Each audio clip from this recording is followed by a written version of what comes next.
Hello and welcome to OCR History B, Making of America 1789 to 1900 content videos. So you'll see this slide at the beginning of all of the videos, and just a reminder that there are 5 themes that you need to know within the Making of America. This first video is going to be on American expansion 1789 to 1838. So just a reminder of our timeline for the Making of America. We have 5 themes throughout the course. You need to know the dates of these confidently, as the questions will always have dates attached and your evidence needs to be applicable. On the timeline on screen, the presidents during each time period will be in red at the bottom. You don't need to know all of these presidents, however you should know the names of those who passed key legislation. The first theme on the America paper, as I've said, is America's expansion. So why did America expand and what caused that to happen? And you need to know that the dates for this time period are 1783 to 1838. The second time period is the West. Why did people begin to migrate to the far west of America? And the dates for this time period are 1839 to 1860. Period 3 has 2 themes within it, and they are the American Civil War and settlement and conflict on the plains. It's important that you know that these 2 themes run alongside one another and that the dates for both of them are 1861 to 1877. And the final theme for the Making of America is American cultures, and the final dates for that are 1877 to 1900. So that includes things like big business and migration to large cities. Just a final stress from me that I cannot emphasise enough how important it is to know the dates of each of these themes to ensure that the evidence that you are providing for your response is accurate. So one of the questions that you could be asked in your exam is, how did the USA expand or grow? What were the reasons for that?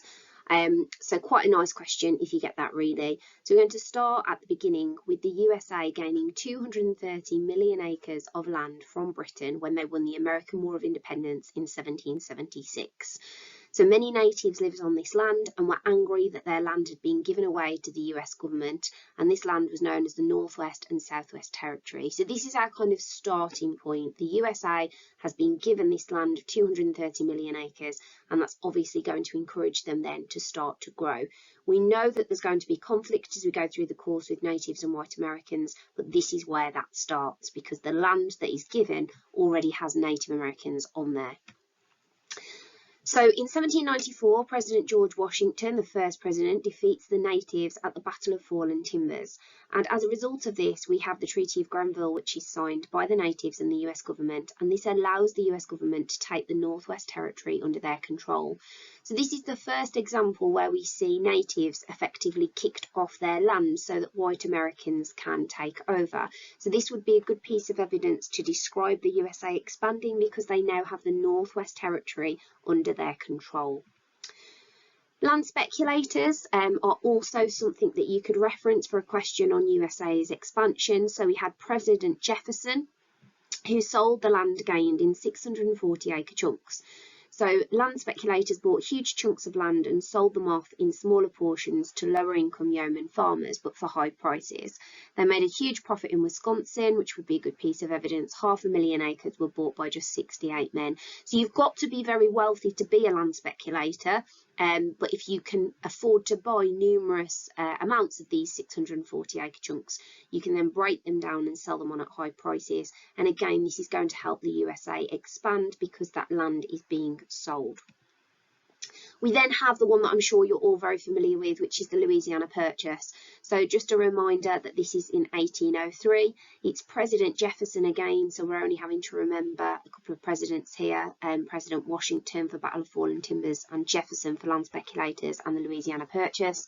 So President Jefferson purchases the territory of Louisiana from the French in 1803 for $15 million. And this adds 530 million acres of land to the USA. So if you get a question on expansion, it's really, really important that you do speak about the Louisiana Purchase. Probably the easiest one to remember, nice and easy to explain because you've clearly got this huge amount of land that is added to the USA, which enables it to expand as a nation. And finally, another one that I know you'll be familiar with and are probably likely to reference if this question came up, and that is the explorers Lewis and Clark. So President Jefferson again encouraged these explorers to follow the Missouri River to find a route to the Pacific coast. As they travelled, they made maps and reported back on the unclaimed territories, making it more likely that the USA would expand there. So their exploration encouraged the USA to get bigger due to the construction of maps by Lewis and Clark. An accessible question really that you could be asked in the exam is, why did slavery grow? What caused that to happen? So if you have this question, there are four main things that you could discuss. The first one, again, I'm confident that lots of you will remember, is the cotton gin. So this was created by Eli Whitney in 1793, and it helped to separate cotton fibres from the cotton seeds very quickly. So it speeds up the cleaning of cotton by 50 times. Obviously, this means that plantations buy more slaves to pick more cotton, as it could be processed at a quicker rate to make more money. So your evidence in terms of if this was a Peel paragraph, your evidence would be what the cotton gin actually does, who created it, and your explanation here is why that encouraged slavery to grow. So the people on the plantations, the plantation owners, would have bought more slaves because they had this machine, because cotton can then be processed more quickly. Here we have banks who were loaning money to Southerners to buy and expand their plantation. So simple explanation here, obviously if you have more plantations or larger plantations, then you are going to need more slaves to work on that land. We then have, very quickly going to skim through this, the Louisiana Purchase, which we've already spoken about on the previous slide. So 1803, 530 million acres of land. And there were states created from this land, which included Louisiana, Alabama, and Mississippi. So the obvious one to remember here is Louisiana, because it is Louisiana Purchase. So if you're struggling with names of states, then Louisiana is the one to go for. But just to be aware that these states then become known as the Cotton Kingdom. So when they are set up as states, plantations are their main business model, and we end up with what's known as the Cotton Kingdom, which means there are plenty more plantations, which means that there is a demand for more slaves to come to the United States. And finally, we have the Missouri Compromise of 1820. So this also allowed slavery to grow. So remember, the compromise stated that slavery was allowed in Missouri and any new states beneath it, and slavery was to be banned in any new state above Missouri's border.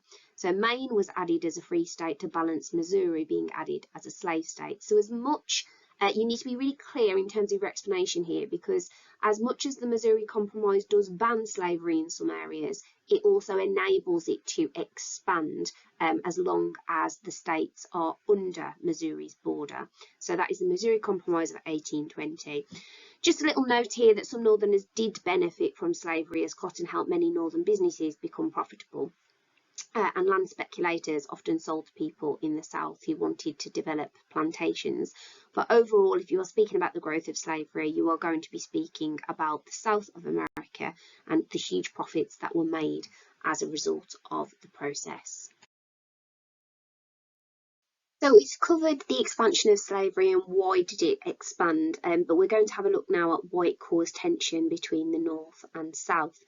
So North America were angered by the South's economic success. So because the South didn't have to pay wages, this means that they kept obviously all of the profits, whereas in the North, in the industrial towns and cities, business owners had to pay their workers wages. So they were angered in the North by the South's economic success. We also had a growing number of abolitionists in the North, so they are people that want slavery abolished because they believe it was morally wrong, and they spoke out about it. This is obviously going to anger the South, who see slavery as a part of their life and their culture, so there is tension due to the role of abolitionists. We also have the fact that the South wanted all new states to use slavery, and the North feared that this would give the South too much power. So this causes a tension as well. And finally, we have the political differences over whether enslaved people should be counted as part of the state's population, because this had consequences for a state's voting power in Congress. So this leads to the agreement of a slave who begins to be counted as 3/5 of a person. So all of this tension between North and South leads to the Missouri Compromise of 1820. This is the solution that is kind of agreed by the government to try and stop the North and South divide over slavery. Remember, we spoke about the Missouri Compromise on the previous slide. So this idea that states above Missouri's border cannot have slavery and states below it can. So this was the attempt to try and diffuse the tension between the North and South over slavery. That you could be asked about is the Indian Removal Act and the tension between white Americans and natives during this first time period of 1789 to 1838. So it is worth noting that before we go through this information, the terms natives, Indians and indigenous or original people are all about the same group. So there are past paper questions that indicate that the exam board will use the word indigenous within them, and you need to know that they are speaking here about natives or Indians. So please make sure that you're familiar with that terminology. So to start off with, some tribes did actually try to assimilate or to fit in with white culture following the America's victory in the War of Independence, and we end up with 5 civilized tribes who are known as the Cherokee, the Creeks, the Choctaws, the Chickasaws and the Seminoles.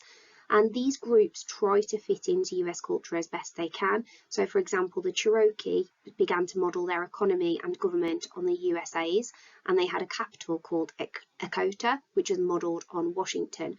So we can see here that some of the natives thought that perhaps if they tried to assimilate with white culture, then they would be left alone.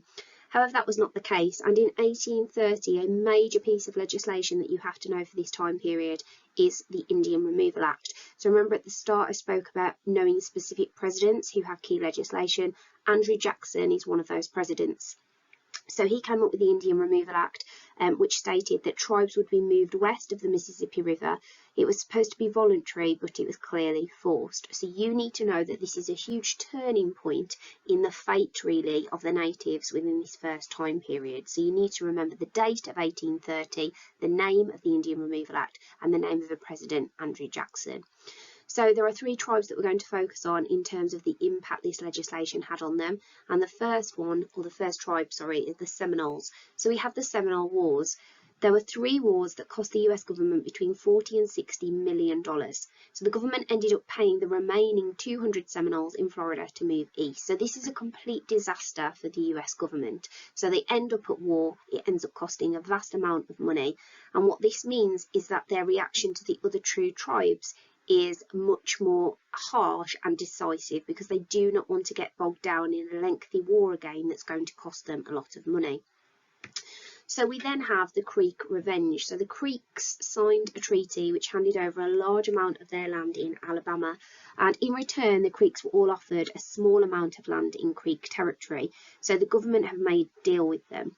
Despite this, however, land speculators started to buy large areas of Creek land and then taking the surrounding areas too. So the government here have made a deal and they are going back on it, and this obviously angers the Creeks massively. We also had white Americans squatting on Creek land. So they've been promised very, very small amounts of land in comparison to what they had anyway, and then the deal is not being upheld. We've got land speculators that are buying the land, and then we've got squatters on there too. So understandably the Creeks are very annoyed, and they begin stealing American livestock and crops and committing crimes such as arson and murder. So we've got a violent reaction here from the Creeks, which would be a good consequence, for example, if it was a 9-mark question. Alabama asked for the support of the US government, and by 1837, 15,000 Creeks had moved west.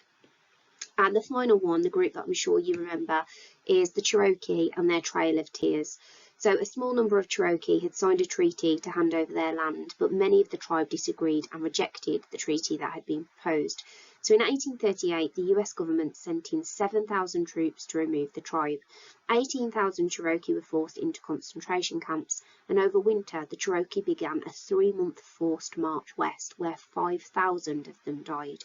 So the Cherokee story is the most moving in terms of it being extremely unfair in terms of the number of deaths that took place. And the reaction from the government here is obviously extremely harsh. So by the time of the Cherokee Trail of Tears, they've really had enough. Andrew Jackson simply wants them moved west. So Cherokee Trail of Tears is the best one probably to remember. You've got some real specifics in there that you could show off in terms of showing the examiner what you know. So, for example, the 5,000 deaths or the 18,000 forced into concentration camps. But you need to know that the Indian Removal Act of 1830 was a huge turning point. And evidence for this is that by 1838, over 46,000 Indians had been removed from their land, leaving 25 million acres of land available for white settlement and for slavery. So that is the huge impact that the Indian Removal Act has, and it's really, really important that you understand and can describe and analyse and explain these reactions to Indian removal from the tribes of the Seminoles, the Creeks and the Cherokee. So in terms of key takeaways that you need to know between 1789 and 1838, in terms of your exam, you will need to know the reasons why the USA expanded, the reasons why slavery expanded, the causes, process and consequences of the Indian Removal Act of 1830 under Andrew Jackson, and finally just overall being able to analyse what the main causes of tensions were during this time period, which were obviously land with the white Americans and the natives, and over slavery with North versus South. So these are the key takeaways for this particular time period. Finally, you've got a number of past paper questions from our first time period of Making of America, 1789 to 1838 on screen. So have a go at some of these questions as part of your revision. There is a real spread of questions for all question types here. You can see there I've put the word Indigenous for the 18 mark question in pink. Remember that we are speaking about Indians or natives in terms of that question. Please use the video on how to answer the exam questions for Making of America to support you as you write your responses. Teachers will be happy to mark these for you. And the next video in this series for the Making of America content will be for the second time period, which is the West, 1839 to 1860.